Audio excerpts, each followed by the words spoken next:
Welcome to The Gag Is podcast with me, your host, Charlie Shante, where I share the roller coaster of my life, the highs, the lows, and everything in between. After becoming a teen mom at 14 and a widow by the age of 21, it's a journey filled with tears and laughter, reminding you that even in the toughest moments, there's hope.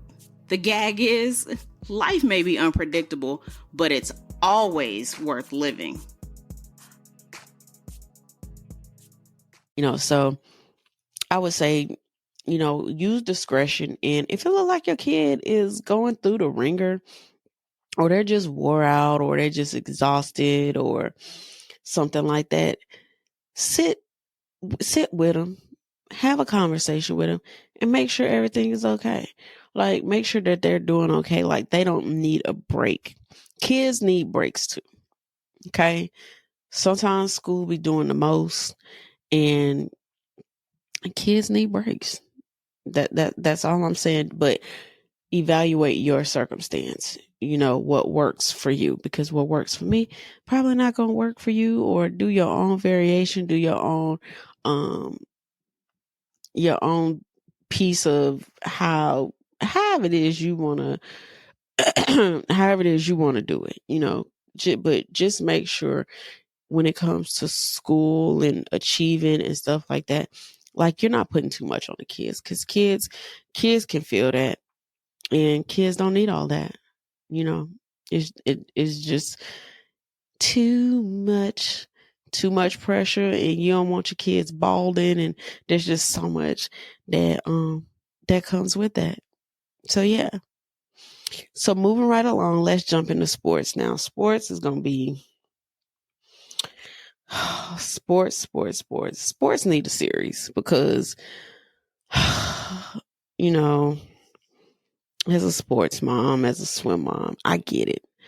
I 1000% get it. And Lorenzo has done swim for 7 years, right? So that's from learning how to swim to being on a prep swim team to actually being into competitive swim now.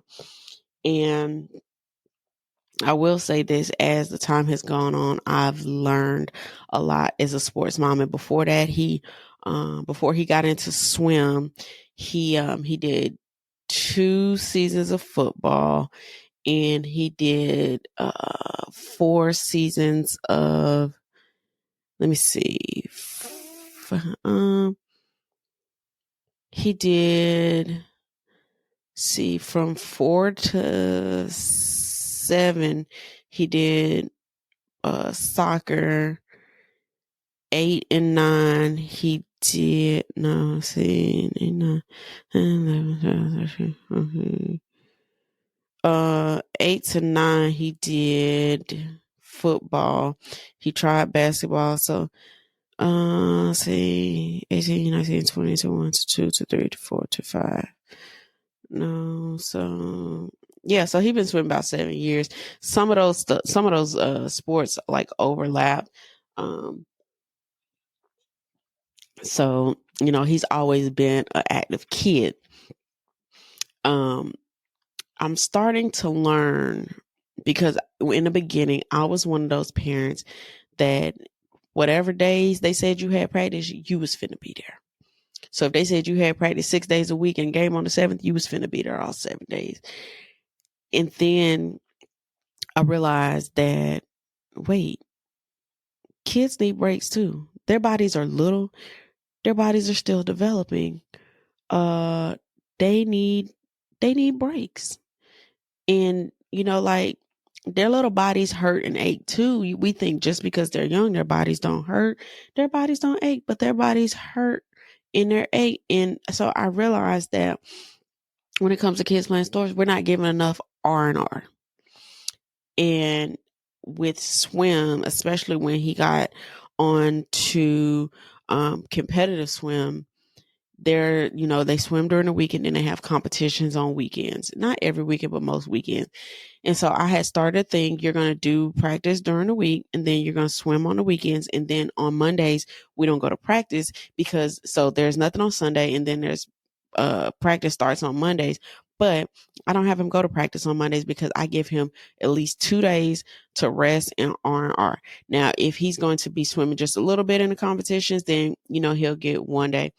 But if he's going to be swimming multiple days in the competition, like a Friday, Saturday, or Saturday and Sunday, I give him multiple days of R&R just so his body can rest, because as a swimmer, their body takes so much to swim, and I want him to be good, and I want him to be rested, and I don't want him to be fatigued, because we have to realize that if we do wear and tear on these kids' body now, they're still growing and they're going to get older, and their body is going to hurt so bad because they had so much wear and tear, especially the kids that play the very heavy contact sports like football, basketball, soccer.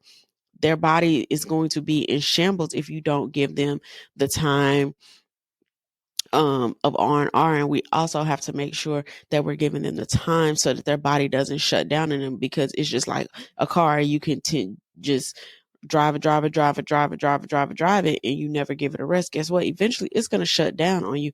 And kids' bodies are the same way. It may take a little longer than an adult to shut down, but their body is eventually going to shut down, and it's going to be very it's not going to be good, because you don't know how their body is going to shut down. And then after their body shuts down, you don't know how long it's going to take them to recover. And when they recover, you don't even know if they're going to want to get back out there, because they're going to start equating. I went out here and I played this sport and my body shut down on me. And, it just, it's never, it's never worth it. And so on the days that Lorenzo gets R&R, I I'm like, we're going to stretch, we're going to do the massage gun. And I'm starting to think about taking him to get stretched, because at one of the competitions, they had a company that was there and they did stretches. And after they did a stretch on him, he's like, oh my God. He's like, this feels so good. And I'm like, maybe I should sign him up for stretching, like maybe like once a month. I don't think he's at the level yet that he needs to get stretched like weekly or anything like that. I think once a month for him would be suffice, just to kind of keep him in good working order. He does, however, do, which one thing that he started doing that I didn't even suggest, is he takes a long soak bath with Epsom salt to kind of loosen his body up, get the soreness out. And I was like, wow, I was like, that's a good idea. Then sometimes we'll just go to the gym and then I just let him sit in the hot tub, just kind of get that, like that little 15-20 minutes in the hot tub, go in the sauna, stretch in the sauna, relax your muscles, and different stuff like that. And so I do things to help him take care of his body. And I feel like we as parents don't do enough of that. When we think rest and relaxation, we think you just need to lay down somewhere. And it's not that. It's like you kind of, just like how you got to eat to keep your body together. We got to stretch, or we got to do different stuff so that we can keep the keep the kids' body together. Because like I said, they're still growing and their body needs support as well. And during the off season, when there's not a lot of, like during the summer, he does have a trainer outside of swim. So he does swim and he has a trainer just to kind of help his body kind of bulk up, because you have, like during the summer, you're just training for like Junior Olympics. And then like in September, we start back the meets again. So there's like meets 10 months out the year. And then 2 months, it's kind of go hard. Like we're going to refuel and rebuild. Right now he's on a little break. We got to go tomorrow to find out. Okay, so this week we have to find out how injured he is. He missed a big competition over this weekend, so we're going to have to find out how hurt he is, whether he has a ACL tear, if he has a really bad sprain, or what he has going on. And so so his spring season may be over with. I'm hoping not. And if his spring season is over with, that means his junior Olympic dreams is over. And this is the first year that he was supposed to go. And I don't want that for my baby. Like we finna cry. Like even if Lord forbid it's something bad and he can't go compete in junior Olympics, we're probably still gonna go. Just to support his team, and everything like that. So make sure you're giving your kids breaks and make sure you're doing what I call maintenance on their body, whether it be a massage gun, Epsom salt bath, letting them sit in a hot tub, letting them go get stretched or something like that so they can keep their body up. And if you don't believe me, you can go look at different documentaries about how top Olympic athletes and people like that, how they have to stretch and massage and stuff like that. You say, well, they're not my child. Okay, but we pretend over here that we athlete, we Olympians over here. So he, in my eyes, he an Olympian. So I'm gonna do what the Olympians do to keep his body together. My second point and thought is speaking negatively about your child's performance and not encouraging them. I go to swim meets every weekend and I hear so many times how parents come down hard on their kids for not, they'll be like, well, you missed bringing your arm up by 3 seconds, or, you didn't hold your stroke long enough, or you didn't do this, or you don't, and not saying, good job. Like when Lorenzo gets done, like, cause they have the parents and the kids separated, we'll meet outside, or I'll text his phone and I'll be like, good job. And I'll ask him how he think he did. And he'll tell me and I'll be like, okay, so how we fix that? Or we'll put that on our list of stuff that, we got to focus on. But I always tell him he did a good job. It get hard seeing your kid out there sometime, not performing at what you feel like is their best, but I always encourage him and, and stuff like that. Like there was one time he messed up because he said his goggles messed up and he was like, I couldn't see, Mom. And he's like, that's why I missed my turn. I'm like, it's okay. So we're not going to use those goggles anymore and we're going to carry on. And these was like $30 goggles, y'all. They was like, it's like what they call competition goggles. And I was like, well, you competing. He said, no, Mom. He said them goggles are trash. And I was like, okay, the goggles are trash, we ain't gonna, fine, whatever. But you have to keep an open line of communication with your kids, and you let them tell you their expectations and not the expectations that you set for him. He knows where he messed up at. Kids don't need you to tell you to tell them you messed up on it. No, they know where they messed up at. And he's like, so yeah, he said, since my glass came off, he said, I missed the wall. I didn't get my momentum back. And he said, it slowed me down. I said, okay, cool. I said, well, we ain't using them guys no more. Let's go. One thing, that it gets under my skin. Ooh, it gets under my skin. Talking negatively about your kid and their performance in front of other kids and other adults. Oh my God. I seen this lady tear this little girl down at a meet one time. And I was just like, I felt so bad. And like the little girl was crying. And I was just like, that is so terrible. And then she's like, if you wasn't doing XYZ, then, you would have it. And I was just like, oh my gosh, this is so terrible. Like, oh my God, I could not, mm-mm, mm-mm. I just felt so bad for the little girl, because I was like, no child should be spoke to like that in general, but especially in front of their peers. Like, you should never talk to your kids like that. Like, we wait till we get in the car and we have conversations. But even when we had them conversations, I'm not putting him down. I'm not being like, well, you should have did this. And I'm like, I package it like, well, if that's how you feel, well, let's work on. So like, if you want to go to the gym, because the gym that we go to, they have an indoor pool.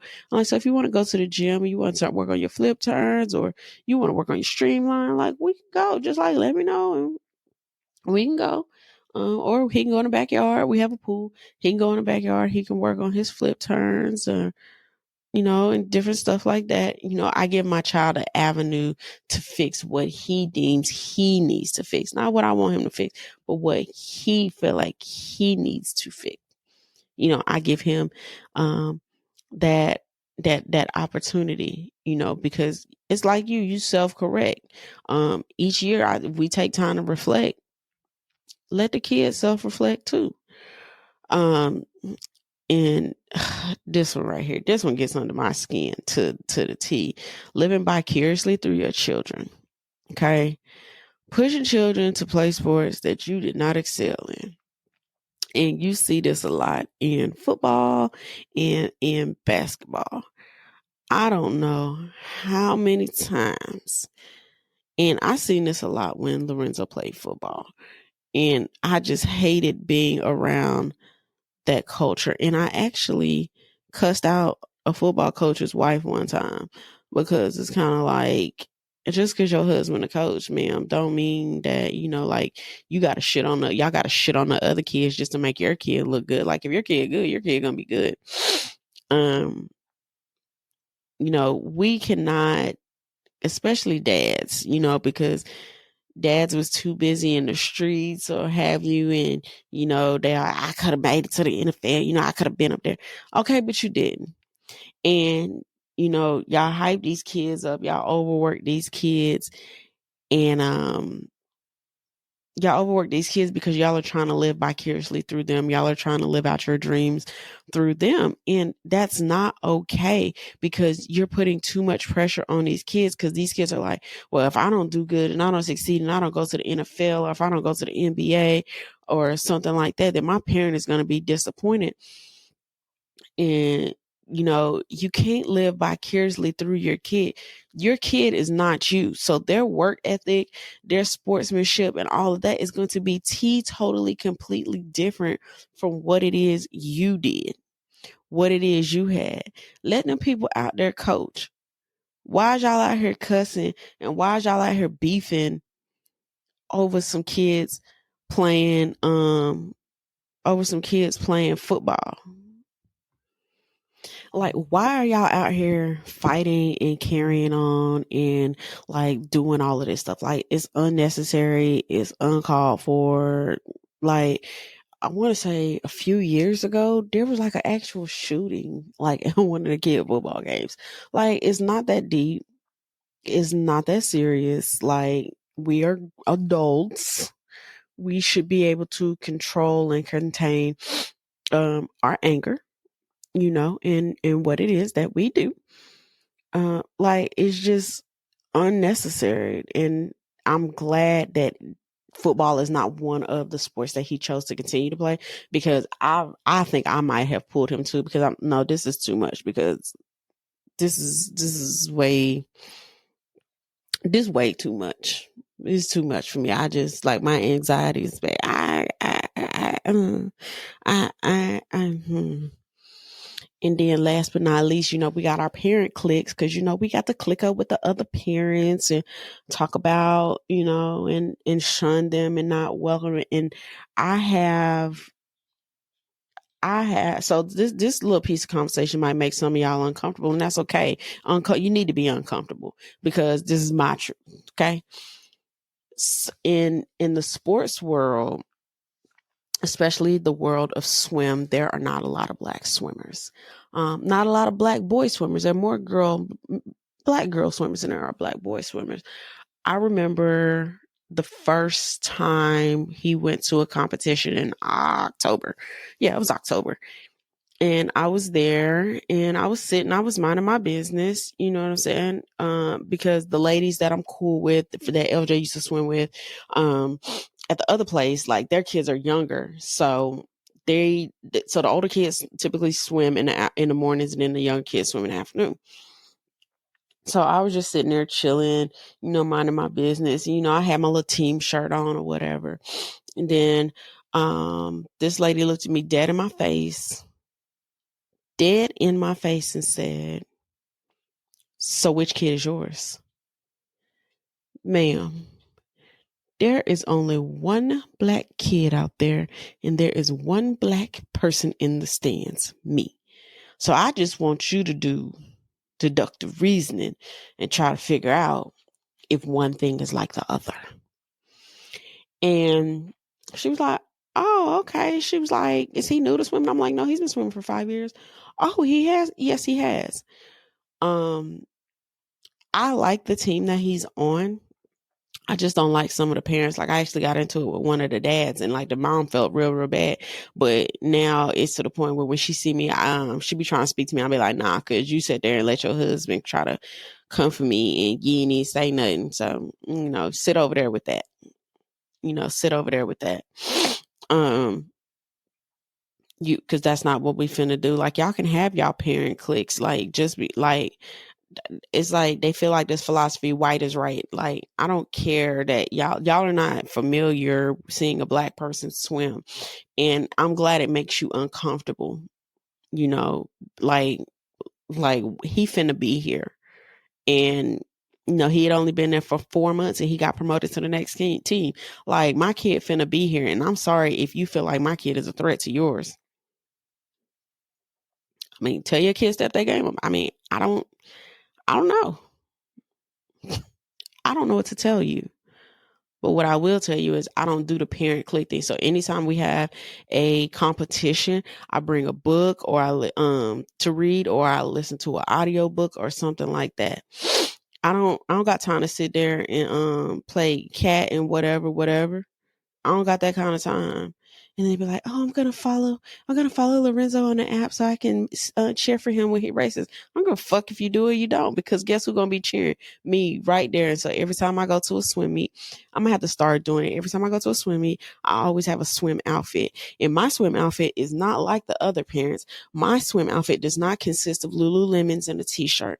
My swim outfit consists of probably a pair of jeans, some type of swim shirt, and some dunks or something like that, or some fresh Nikes or something like that. I don't look like these other women. I look fresh. My hair be in braids, you know what I'm saying? Or my hair be in 2-strand twists, or my hair be in natural coils, and I'd be like, oh my God, how did you get your hair like that? I washed it and it came out like this. Like, what did you put in it? Like, is this a perm on your hair? No, it's not a perm on my hair. It's called the hair that grew out my damn head. That's what it's called. But I can't stand parent cliques, especially me. I'm a nice person. And y'all done heard best friends say that I'm the type to get kidnapped because I'm just too friendly with everybody. I'm just a friendly person. I can't help that. I can't help that I'm a friendly person. But parent cliques, and if you listen to this and you are in a parent clique and you are a mean girl or a mean dad, cut it out. Okay? Cut it out, because you're gonna have that one humble moment in where your clique gonna be. Don't set the example for your kids. And then I did notice that their kids they kind of act like mean kids too. Like, especially some of the girls. Like, okay, little girl, like, don't get your feelings hurt. Cause I have Lorenzo bring his sister up here. Don't get your feelings hurt. Mm-hmm.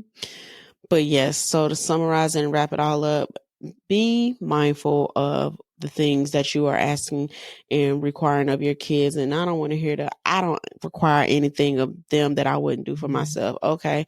But you didn't. So, you didn't do it. Let these kids blaze their own path.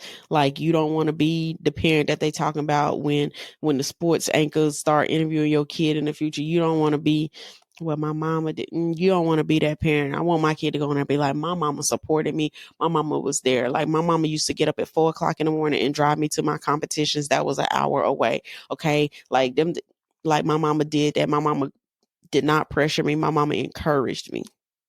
That's what I want to hear my kids say. And he gonna say that. And just like with Marco Polo, I want him to be like, I had an audition and my mama got on a flight after she had worked all day and flew to New York City just to be there one day for my audition. That's what I want to hear my kids say. Not though my mama was a mean girl and my mama didn't let me have a social life and stuff like that. Nah, that ain't me. That ain't me at all. All right, so we've come to the favorite part of the show, the song lyric of the week. I don't have a you can't make this up. Do I have I don't have a you can't make this up. I haven't had a you can't make this up for the last few times. Oh my, you know what? I should have used the point of, you know what? That's my you can't make this up. We went to that one swim meet and then we went to another swim meet and somebody asked me like, dude, wholeheartedly, what? He's like, are you here supporting or you have a kid that swims? It's one black kid and there's one black person. Like, make it make sense. But I'll be like, no, my kid's right there. And they're like, oh my God, and it just be a mess. I just be like, okay, because I would be wrong if I asked you which kid was yours. You know what I'm saying?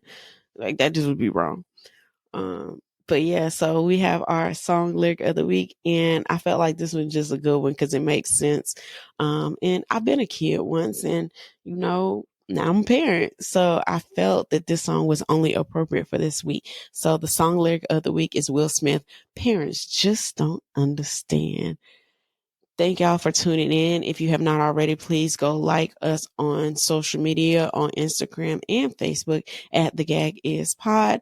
It's also the same handle on YouTube as well, TheGagIsPod. And make sure you are hitting that little plus or little sign in the top corner so that you can make sure that you are getting every new episode when it's released. I am your girl, Charlie Shante. This is The Gag Is Pod. Bye, guys. Thank you for tuning into the Gag Is podcast. I hope you're enjoying my journey as much as I am enjoying sharing it with you. Before we wrap up, I have a small request. If you found inspiration in my stories or my guest stories, don't forget to share this podcast with your friends and family. Together, we can spread the message of resilience and hope. And if you have a moment, please take a second to rate and review the show on your podcast app. 5 stars, please. Your feedback helps me reach even more listeners who might need a dose of encouragement. Remember, the gag is life may be unpredictable, but it's always worth living. So until next week, bye guys.